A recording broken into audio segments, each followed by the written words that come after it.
SARS-CoV-2, the virus that causes COVID-19, is here to stay for this summer. What happens next, though, is unclear. One possibility is a major second wave in autumn or winter. This scenario will reflect the behavior of 2009 H1N1 swine flu pandemic and Spanish flu.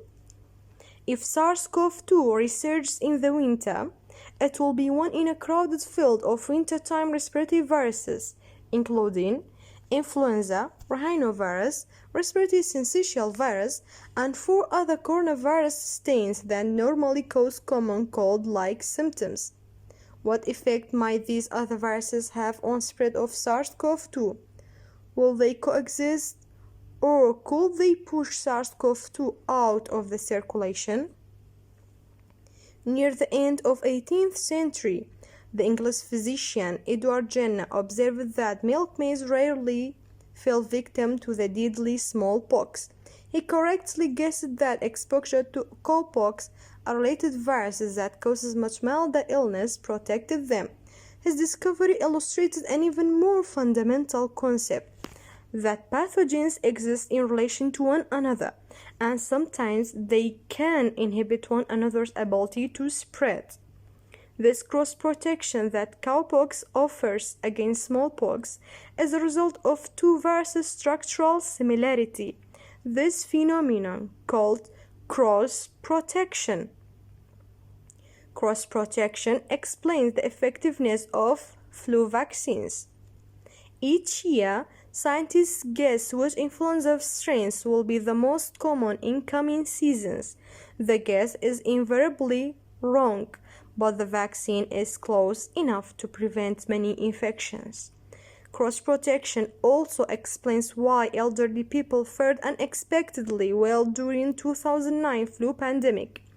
And a recent study showed that SARS-CoV-2 can be recognized by immune systems of people previously infected with one of the milder alpha or beta coronaviruses. But this does not guarantee cross-protection, and it's one of the necessary conditions. Exacerbating harm, cross-protection is only half of the story. Viruses can also exacerbate the harm caused by one another. For example, HIV and measles directly attack the immune system, weakening body's defense and leaving a person vulnerable to other pathogens. But there's also another stranger pathway. Sometimes the previous infection with one of the viral strains can actively help a closely related strain to invade. Dengue virus is the most famous example. A person's first infection with dengue is likely to be mild, but the second can be life-threatening. Similar process could be in play for SARS-CoV-2. So, if a previous infection with SARS-CoV-2 or another coronavirus could make an infection more severe, not less.